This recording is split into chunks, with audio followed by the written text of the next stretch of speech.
Revenge films. I live alone with my husband, Kevin. We discovered I was pregnant soon after we got married, and we were both really excited about our first baby. When he heard I was pregnant, my husband was really happy.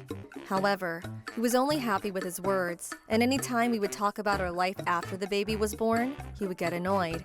I'll leave it up to you. You can do what you want. Was all he would say.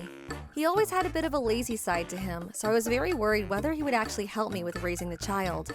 But I told myself over and over again that when the baby was born, Kevin would definitely spoil them with love. We, of course, told my mother-in-law about the pregnancy, who was living nearby to our house. She raised her son as a single mother, and because she loves her son so much, I thought she would be thrilled about the pregnancy. However, the moment I informed her that I was pregnant, I was shocked at her response. "Oh, if it isn't Melissa! Welcome, come on in." Thank you. I'm actually here today because I have some news for you. Some news? Did something happen? Actually, I'm pregnant. Pregnant? I can't believe it! I know, right? Kevin is also so excited. Are you kidding me? Kevin is my son, you know? What were you thinking getting pregnant so easily? You seduced Kevin, didn't you? What? Seduced? You slut! What have you done to my Kevin? How can you say that when you're going to have a grandchild? Aren't you happy? Whoever said I wanted a grandchild? As long as I have my sweet son named Kevin, that's all I need. You need to get rid of that child. Abort it. That's awful. I was so hurt by my mother-in-law's awful words that I went home in tears. When my husband got home, I told him everything she said, but he said that there was no way his own mother would say anything like that, and he didn't even try to believe me. And then, feeling resentment towards me for supposedly stealing her son, my mother-in-law started harassing me. I was working full-time even after we got married, but because of the pregnancy, on the weekends, I was often too tired to do anything at home. Then one afternoon of a day off, my morning sickness was bad and I wasn't feeling very well, so I was relaxing at home alone when suddenly my mother-in-law came over unannounced. I heard from Kevin that you had the day off today, so I came here. But don't tell me you were sleeping. I'm sorry, my morning sickness is really bad. Pregnancy isn't an illness, you know? Don't be so lazy and get to work. After saying that, she began ordering me to wipe down the hallways, to clean the windows, and to polish the floors. In the end, I was forced to clean the house all day through the evening. I always kept my house clean on a regular basis, so it wasn't even that dirty to begin with, but my mother-in-law kept pushing me to keep cleaning. On my next day off, around the same time, I got a phone call from my mother-in-law, and she asked me to come shopping with her. There, she mainly bought drinks in large quantities, and after buying it all, she demanded that I carry everything. I could only think that she had evil intentions, making my pregnant self carry such heavy bags. I told my husband everything about my mother-in-law's actions. Hey, can you please say something to your mom? If this keeps going like this, I really don't know if I'll be able to give birth safely. Stop talking about my mom like she's evil. Don't act spoiled just because you're pregnant. All you have to do is help my mom. My husband only continued to put the blame on me and refused to say anything to his mom. I was getting tired of my husband and my mother-in-law, but one day when my day off came around, as expected, my mother-in-law came over. I had decided that if she came to me with a ridiculous request today, I would say no. But in an unexpected turn, my mother-in-law said that she wanted me to be careful with my body and that she would mow the lawn for me. Despite his reactions, I thought that my husband must have said something to his mom, so I decided to let her. After a while, she said she finished mowing the lawn, and my mother-in-law went home in a great mood.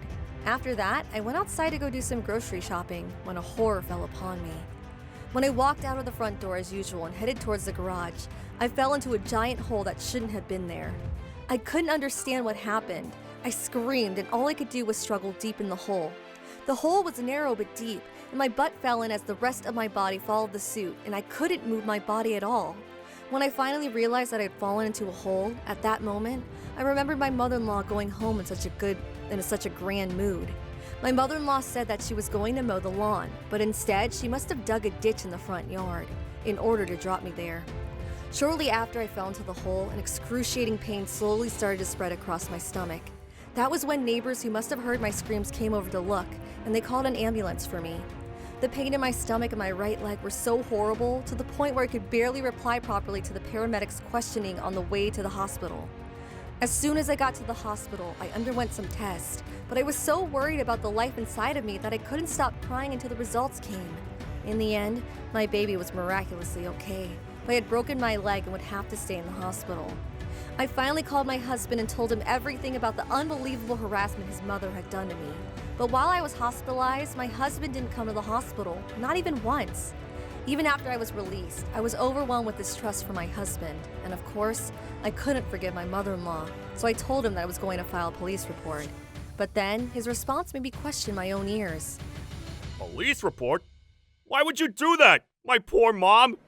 You need to stop messing around. That's enough already.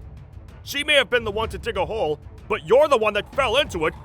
This is all your fault. Up until then, I had tried to behave like an adult, but I no longer had the patience for that anymore. What are you saying? Do you not realize that our baby's life was put in danger? I can't believe this! You're not qualified to be a father! Is that so? Well then, I don't need to become a father. So hurry up and get out. And don't ever come back. At that moment, I heard something shatter inside of me. My husband, standing right in front of me, was no longer the father of my child or anything. He just looked like a random stranger. I did just as he asked, and I gathered my things and I left and went straight back to my parents' house. My parents were shocked to welcome me back so suddenly, with crutches nonetheless. When I told them everything, they were, of course, furious. With my parents' support, we went to the police station to file an official report. Once I got back to my parents' house, I got multiple phone calls from my husband, but it didn't matter anymore, and I ignored them all. I just sent him the divorce papers to my former home. My husband wouldn't give up and kept calling, so when I finally answered the phone, he tried to come up with all kinds of excuses and apologized multiple times. I simply informed him that I filed a police report, and to please submit the divorce papers as soon as possible, and then I hung up. My mother-in-law was found guilty of causing injury, and I was able to collect a settlement fee from her.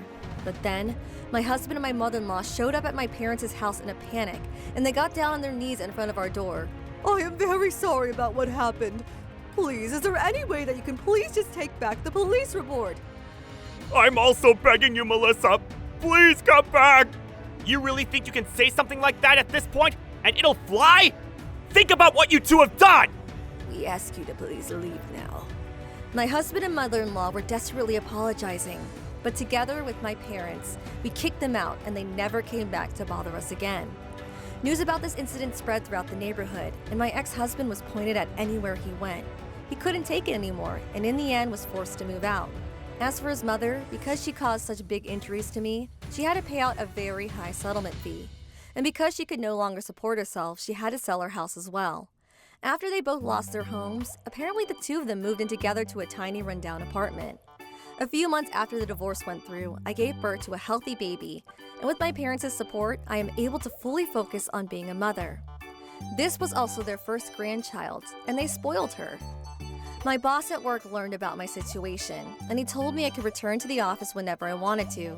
So luckily, I didn't have to worry about work even after the baby was born.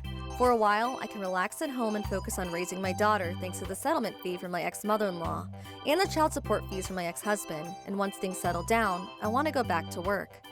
My ex-husband would have to pay child support fees continuously until the child turns 18. But he didn't say anything about wanting to meet the child, so the only relationship we have is that he sends money every month. That worked out for me because after everything that happened, I never wanted to see his face again. While receiving the child support payments from my ex-husband, I vowed to work hard and provide a good life for my daughter as a single mother, with the help of my parents. I'm going to make sure that, even though she doesn't have a father around, that she'll be given double the love from me and my parents. How was today's video? If you enjoyed it, please subscribe, like, and leave a comment. Stay tuned for more.